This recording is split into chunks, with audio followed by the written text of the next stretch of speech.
right? He's got 15 minutes. He's like, I got to be there. And then we are going to golf later. But Lee's going to preach quick. But there's a couple things that we need to take care of. I'm going to ask two ladies to make their way to the stage real quick. We have Erin Houchin, if you wouldn't mind making your way up here. And can we clap it up for Erin? Erin's a guest. And she has a gift for someone. And we're going to interview Erin. We'll introduce her in a second. But before we do that, Erin is a congresswoman for the 9th District of Indiana, and she spends her time in Washington, D.C., because that's what you do when you're a congressperson. But before we do that, we have an incredible, maybe the best person to celebrate today, because they retired from doing 63 years in the ministry. They came to New Albany, Indiana in 1973, and we're going to honor Anna Marie Drost, my grandmother. We can clap for her.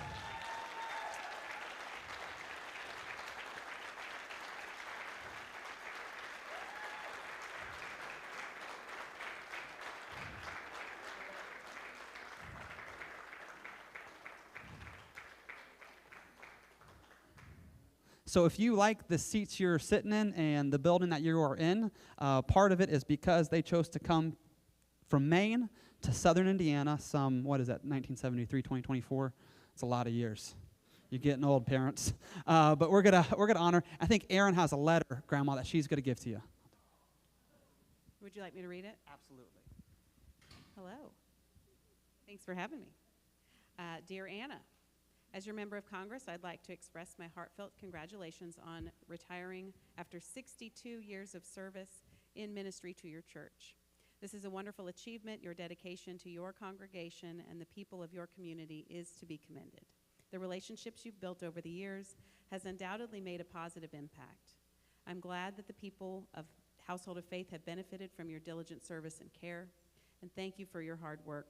Please don't hesitate to reach out to me if I can ever be of assistance to you.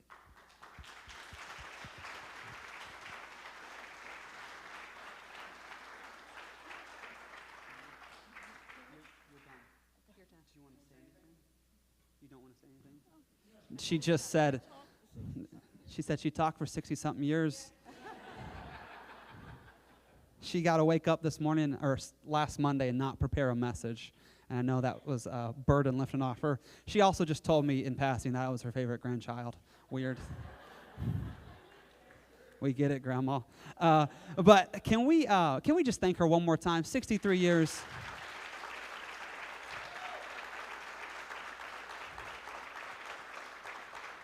86, and she was still going. And so, but Erin, would you mind taking a seat?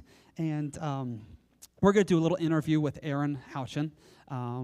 Thank you so much for coming. Thanks for having me. If you are a guest and you're like, why are we talking to a politician? We do this once a month, and we ask all spheres of life. We've had businessmen and women in here. We've talked to Wade Thaxton. We've talked to Rose, who does Choices for Women, and we just cover different aspects of life and people who are Christian in these spheres of life. Erin just happens to be a congresswoman, which is really cool. And so we are going to ask a few questions. But real quick, let's start off the bat. What got you into the realm of politics, and how long have you been because you were a state congresswoman first, right? And then now? Yeah, I was a state senator for about 8 years. I've been in Congress for 18 months.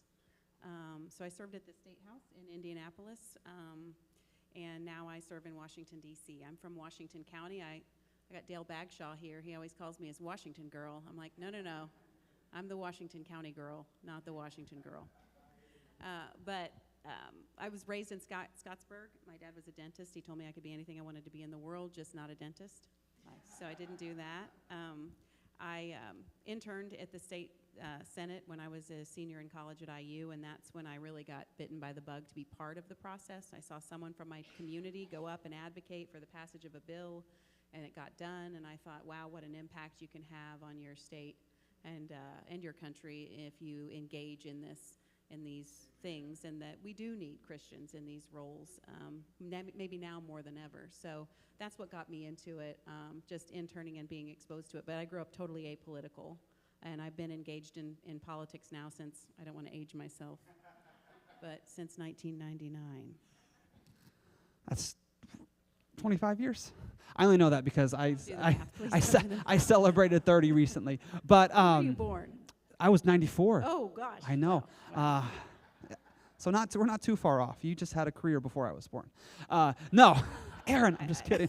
Like, oh gosh, Well, she's never coming I graduated back. high school in 95. 95, so, there you yeah. go. Okay. So now I want to ask this because you are a mother, you're a wife, and a mother of 3. So how do you handle, why do you get involved? How do you handle? Can you speak about that? Because now you are juggling being a mother, being a wife, and now obviously it's beyond a vocation, but you are in the realm of politics. Well, my husband's an elected official, too. We're actually always on the ballot at the same Keep time. it in the family. I just want to note for the record, though, that I'm demonstrably more popular than my husband because I get more votes than he does. What's your husband's name? He's Dustin Houchin. He's a judge in Washington County. Yeah, Dustin. No, that's not my husband. I know. I'm just That's- I'm pointing to the camera Oh, there. The camera. Yeah, Well, that's Dustin, JP works more for me. popular. Yes, I am Yes. more popular. Thank you. Let's just make sure that that's noted. I get more votes than he does. But we've both been involved politically. I was at home with my kids for about 5 years as a stay-at-home mom. I had worked in child services. I've done many things. My path to this position was not linear. I think we bring all of our life experiences into these roles, and that's important. But when my husband first ran for office, as he ran for prosecuting attorney in Washington County, got elected, my oldest daughter was 2, and my middle daughter was a baby, and I would load them up in the car and take them driving around knocking on doors, and